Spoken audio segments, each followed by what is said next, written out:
आप last time पर हमने पढ़ा था चैप्टर नंबर 3 विद्युत धाराएं। तो विद्युत धारा से रिलेटेड टॉपिक की सभी वीडियो आप तक पहुंच गई हैं, उनको देखें, वीडियो को लाइक करें, चैनल को सब्सक्राइब करें। आज हम नया टॉपिक नए चैप्टर लेकर के आए हैं, चैप्टर नंबर 4 गतिमान आवेश और चुंबकत्व। बहुत इंपॉर्टेंट टॉपिक है और ये आपका 5 नंबर का चैप्टर है। इसमें से आपको एक मेजर क्वेश्चन मिलेगा 17 नंबर का, क्वेश्चन नंबर 17 3 नंबर का मिलेगा और बाकी आपको objective fill in the blanks में से मिलेंगे। तो अपना चैप्टर है गतिमान आवेश और चुंबकत्व। तो हमने चैप्टर नंबर 1 में पढ़ा था कि जब कोई स्थिर आवेश होता है तो स्थिर आवेश अपने चारों ओर विद्युत क्षेत्र उत्पन्न करता है। जब आवेश स्थिर होता है तो वह अपने चारों ओर विद्युत क्षेत्र उत्पन्न करता है, विद्युत क्षेत्र उत्पन्न करता है। और यही आवेश जब गतिशील हो जाता है, गतिमान आवेश। तो चैप्टर नंबर 3 में हमने पढ़ा था विद्युत धारा में सतत आवेश प्रवाह की दर को विद्युत धारा कहते हैं। अर्थात जब कोई आवेश एक समान वेग से नियत वेग से गति करता है तो विद्युत धारा का प्रवाह होता है और विद्युत धारा अपने चारों ओर चुंबकीय क्षेत्र उत्पन्न करती है। इस टॉपिक को, इस स्टेटमेंट को सबसे पहले प्रयोग करने वाला जो साइंटिस्ट था उनका नाम था ऑस्ट्रेट, वैज्ञानिक ऑस्ट्रेट, जिन्होंने सबसे पहले ये बताया कि जब गतिमान आवेश अर्थात जब चालक में धारा का प्रवाह होता है तो वह धारावाही चालक अपने चारों ओर चुंबकीय क्षेत्र उत्पन्न करता है। तो देखते हैं अपन ऑस्ट्रेट का प्रयोग क्या है। आप यहां फर्स्ट डायग्राम में देख रहे हैं, आपको यहां पर एक बैटरी, कुंजी और धारा नियंत्रक के साथ एक चालक तार दिखाई दे रहा है।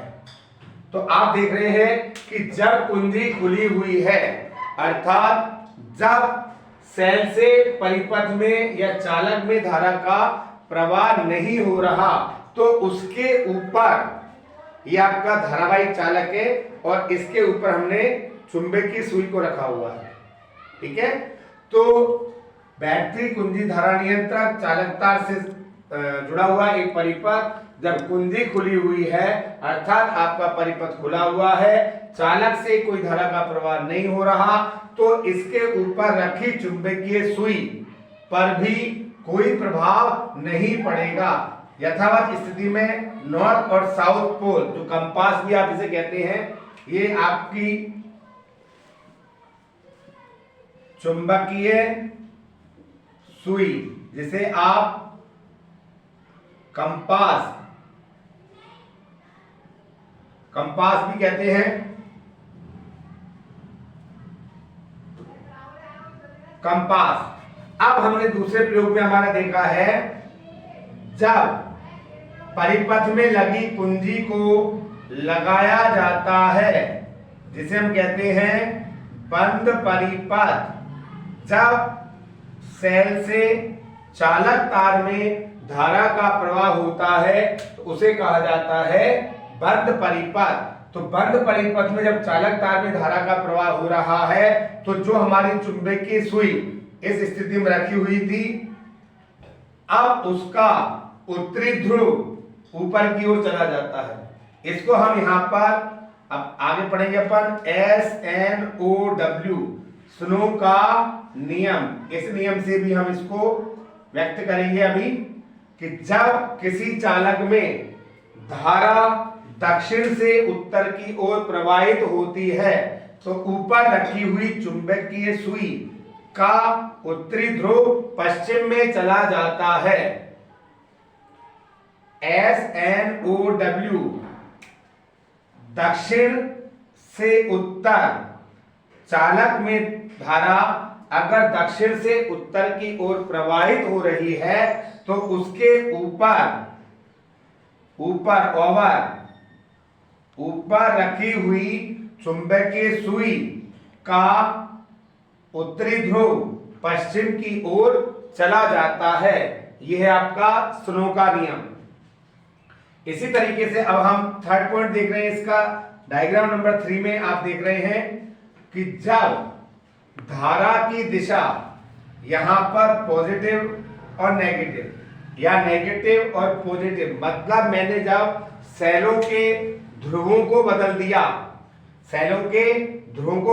नेगेटिव पॉजिटिव, तो अब धारा आपकी धन से ऋण सिरे की ओर प्रवाहित होती है। तो यहां आप देख रहे हैं हमने धारा की दिशा को बदल दिया, चालक में प्रवाहित धारा की दिशा को बदल दिया जाता है। तो जो उत्तरी ध्रुव ऊपर जा रहा था अब वो कहां पे आ गया, नीचे आ जाता है। तो हम ये कह सकते हैं चालक में धारा की दिशा बदलने पर चुंबकीय क्षेत्र की दिशा भी परिवर्तित हो जाती है। तो ऑयरस्टेड ने अपने, तो अगर ऑयरस्टेड का निष्कर्ष आता है तो आप 4 निष्कर्ष यहां से लिख सकते हैं। पहला निष्कर्ष, जब परिपथ खुला होता है अर्थात चालक में धारा का प्रवाह नहीं होता तो चालक के चारों ओर चुंबकीय क्षेत्र शून्य होता है। फिर आप कहेंगे जब चालक में धारा एक दिशा में प्रवाहित होती है तो चुंबकीय क्षेत्र की दिशा एक ओर होती है। जब तीसरा पॉइंट आप कह सकते हैं चालक में प्रवाहित धारा की दिशा को बदल दिया जाए तो उत्पन्न चुंबकीय क्षेत्र की दिशा भी बदल जाती है।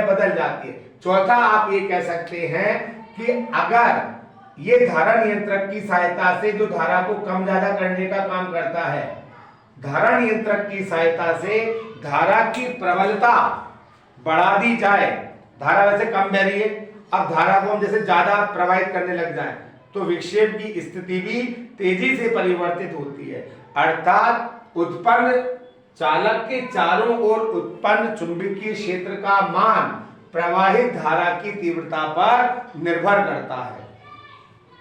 ठीक है,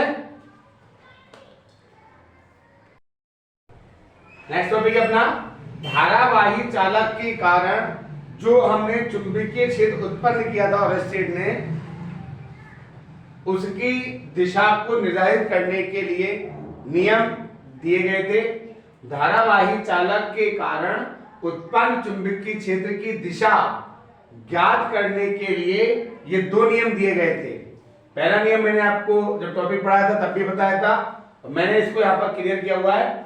जब चालक में धारा दक्षिण S से उत्तर N की ओर प्रवाहित होती है, जब चालक में धारा दक्षिण से उत्तर की ओर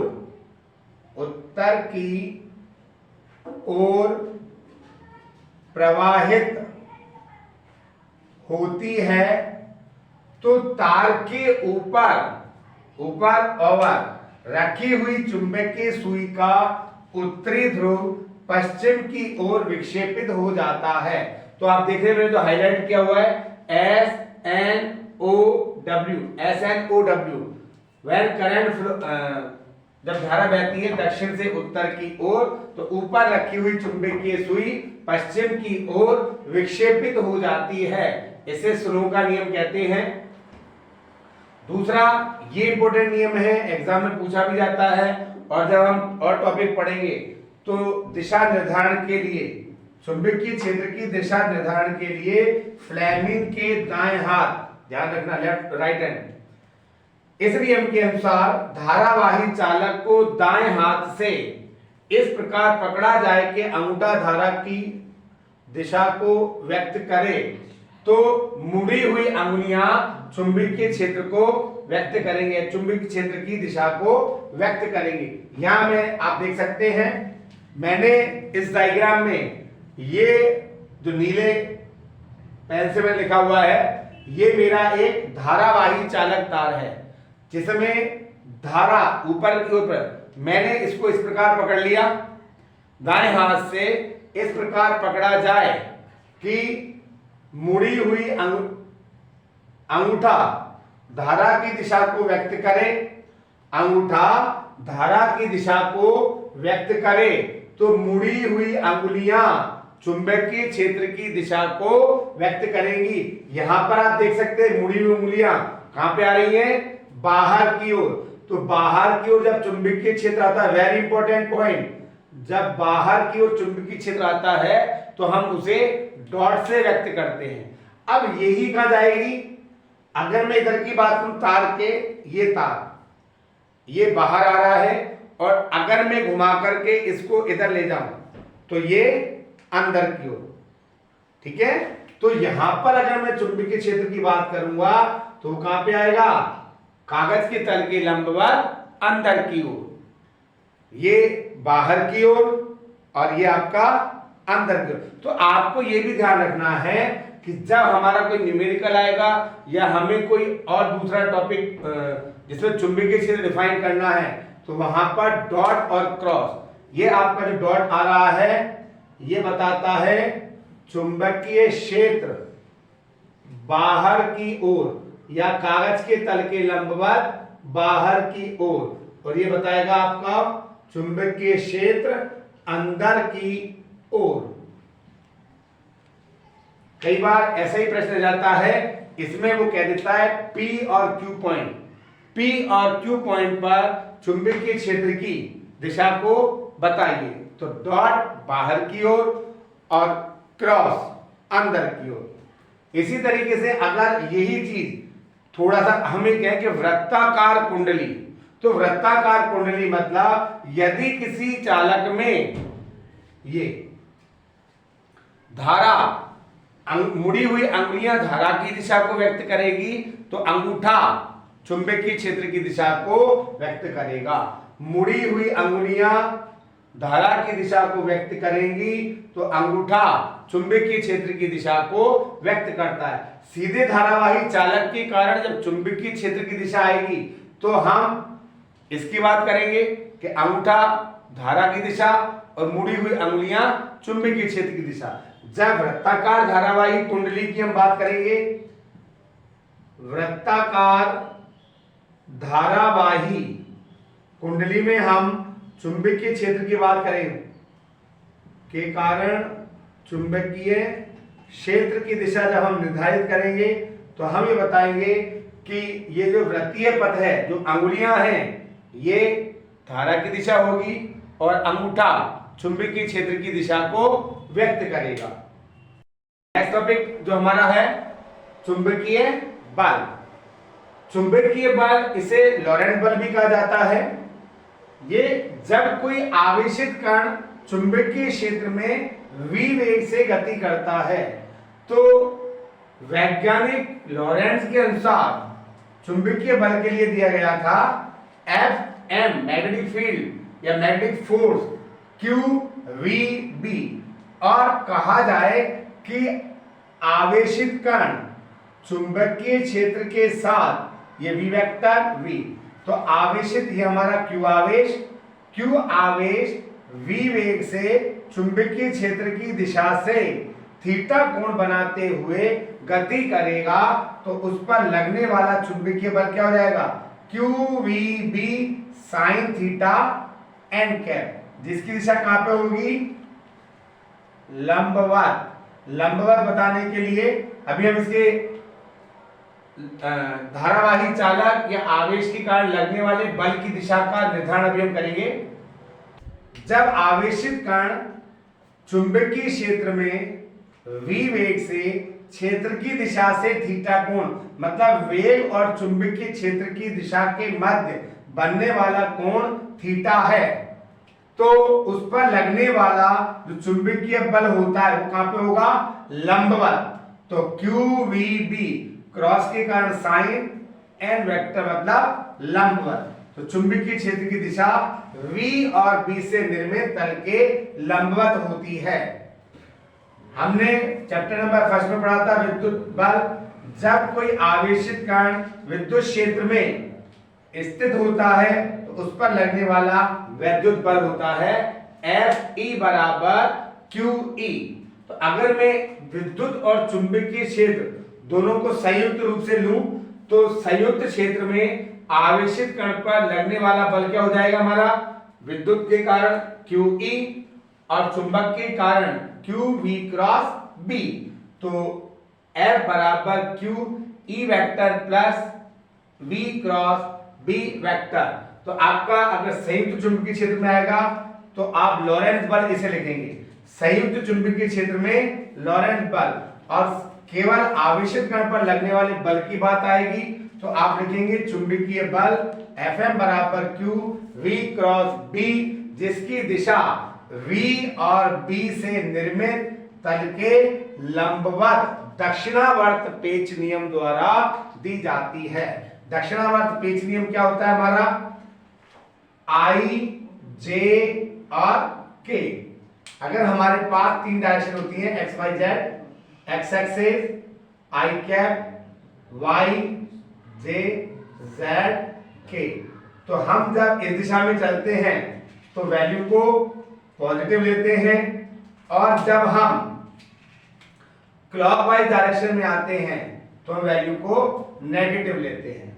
तो यहां पर आपको v क्रॉस b, जब भी दो सदिशों के सदिश गुणनफल के कारण परिणामी जो भौतिक राशि आती है उसकी दिशा का निर्धारण दक्षिणावर्त पेच नियम द्वारा किया जाता है, जो सदैव दो तलों से, दो अक्षों से निर्मित तल के लंबवत मानी जाती है, दो अक्षों से निर्मित तल के लंबवत। अगर आपका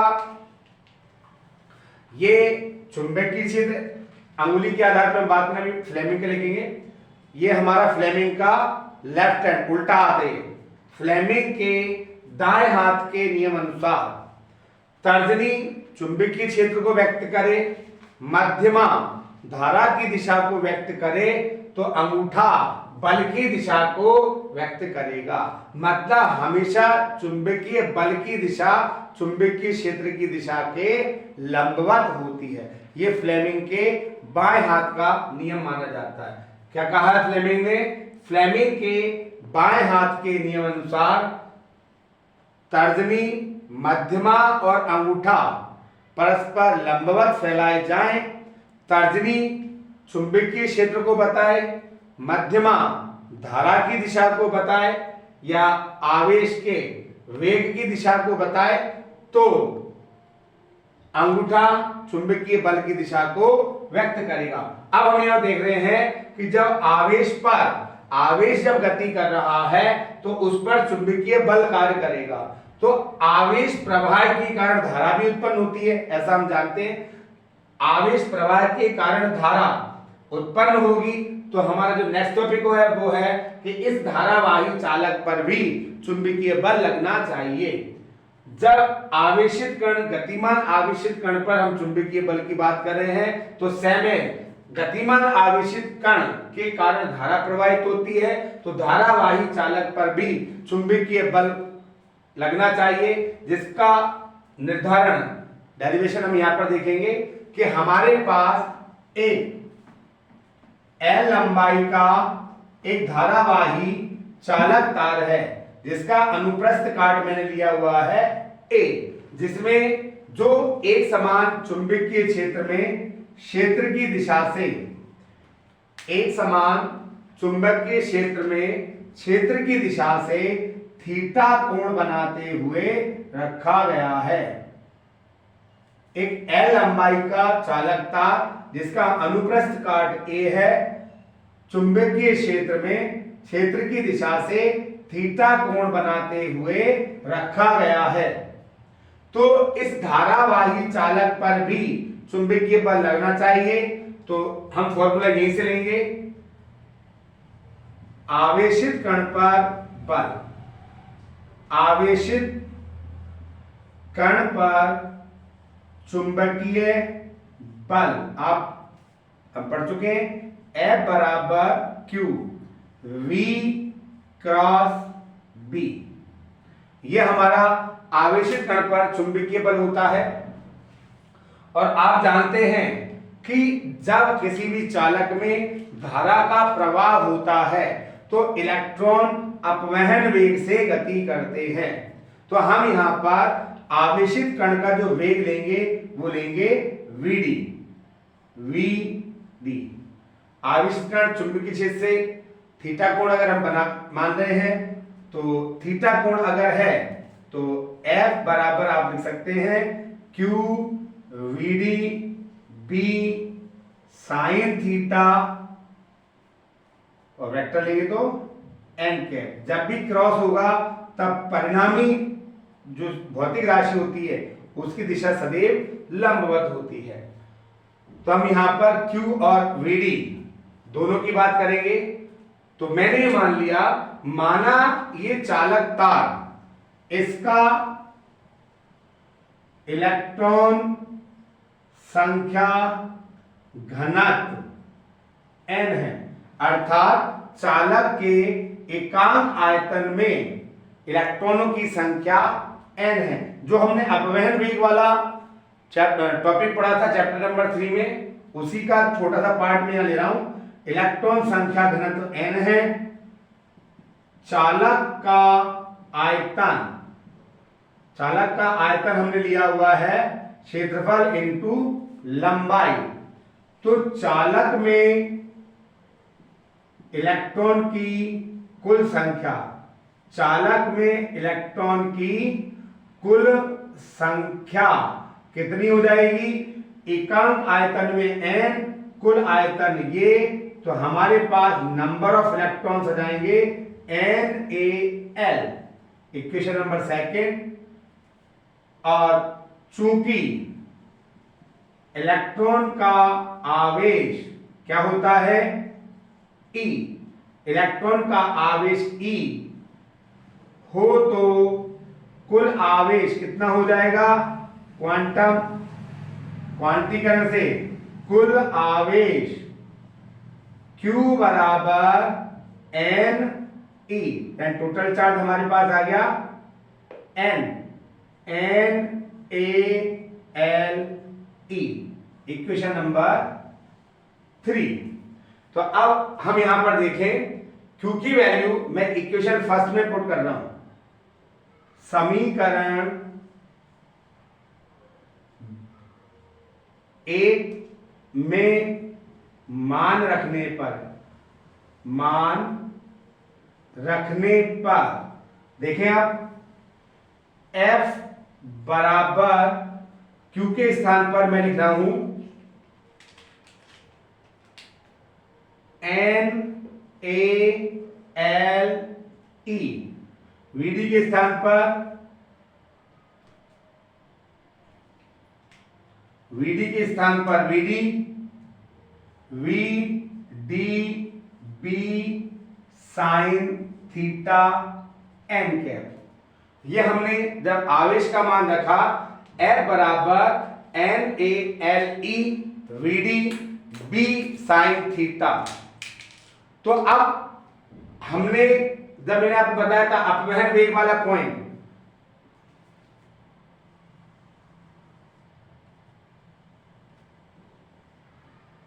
तो धारा क्या थी?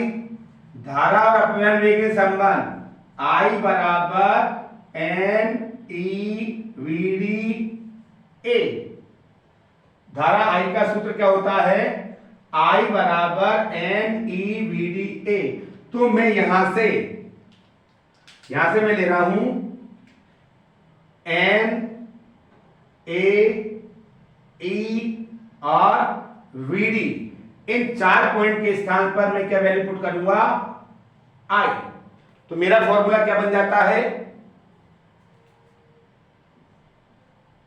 मेरा फॉर्मूला बन जाएगा F के लिए F वेक्टर बराबर I L B sine theta n cap, जिसे मैं लिखूंगा F वेक्टर बराबर I L cross B vector. अर्थात जब कोई धारावाही चालक तार चुंबकीय क्षेत्र में गति करता है, जब आवेशित कण चुंबकीय क्षेत्र में गति करेगा F बराबर क्यू वी क्रॉस बी या q v B sine theta. यहां पर शब्द क्या आ रहा है? आवेश और वेग, आवेश और वेग, और इसी आवेश और वेग के स्थान पर क्या आ रहा है? आई एल, धारावाही चालक पर लगने वाला बल। तो याद रखने वाली बात यह, आवेश होगा तो बल ये होगा, और धारावाही चालक होगा तो बल ये होगा। तो F बराबर आई एल क्रॉस बी, इसकी दिशा का निर्धारण भी ये फ्लेमिंग के बाएं हाथ के नियम अनुसार। क्या कह रहा है फ्लेमिंग का बाएं हाथ? ये यही है, यदि बाएं हाथ को इस प्रकार फैलाया जाए, तर्जनी, मध्यमा और अंगूठा तीनों परस्पर लंबवत हो।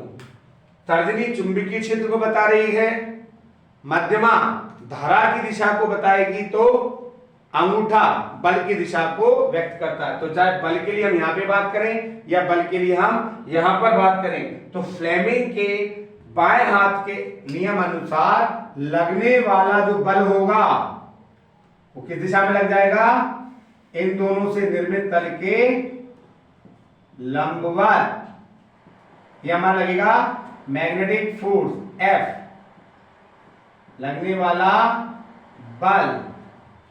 तो QV अगर हमने इस तरीके से बनाए हैं, ये IL, तो ये बल की दिशा किससे आएगी? ये फ्लेमिंग के बाएं हाथ के नियम अनुसार। चालक पर बल लगेगा, आवेशित कण जब चुंबकीय क्षेत्र में v वेग से गति करा, मतलब बल में जब QV आएगा तो QVB, और जब धारा की बात आएगी तो ILB। दोनों टॉपिक एक जैसे हैं, दोनों में मोस्टली सिमिलरिटी है। ये आपके एग्जाम में 1.5 नंबर का प्रश्न बन जाएगा आपका, विद्युत धारावाही चालक पर चुंबकीय बल। अर्थात जब कोई धारावाही चालक चुंबकीय क्षेत्र में रखा है तो वो एक बल का अनुभव करता है, उसे हम कहते हैं चुंबकीय बल, जिसका मान F बराबर Q VD cross B, F बराबर I L क्रॉस B से दिया जाता है। हम चुंबकीय क्षेत्र के मात्रक की बात करूं मैं, चुंबकीय क्षेत्र का मात्रक, चुंबकीय क्षेत्र का मात्रक क्या होगा? चुंबकीय क्षेत्र का मात्रक, तो आप यहां से बहुत आसानी से चुंबकीय क्षेत्र का मात्रक ज्ञात कर सकते हैं। F बराबर ILB, वैसे तो होता है टेस्ला, B इसका मात्रक क्या होता है? टेस्ला। लेकिन अगर हम यहां पर इसकी विमा भी निकालना चाहें तो हमारे पास फॉर्मूला है F बराबर ILB, बहुत इजी गोइंग बाहर निकल जाता है। B बराबर F upon IL, F M1 L1 T minus 2 और धारा एम्पियर A1 लंबाई L1। तो आपको यहां पर मिल जाएगा चुंबकीय क्षेत्र की विमा M1 L0 T minus 2 A minus 1। तो इजी गोइंग हम यहां पर चुंबकीय क्षेत्र की विमा याद कर सकते। चुंबकीय क्षेत्र की विमा ये, मात्रक ये, और सीजीएस में आएगा तो सीजीएस में होता है ये गाउस। गाउस का हम लिखेंगे 1 टेस्ला 10 की पावर 4 गाउस। ये सीजीएस पद्धति में चुंबकीय क्षेत्र का मात्रक है। और ये चुंबकीय क्षेत्र की विमा, जिसको हमने अभी जो बल का व्यंजक व्युत्पन्न किया था उसकी सहायता से आसानी से ज्ञात किया जा सकता है। ऐसी ही और वीडियो को देखने के लिए चैनल को सब्सक्राइब करें, वीडियो को लाइक करें, शेयर करें। Thank you.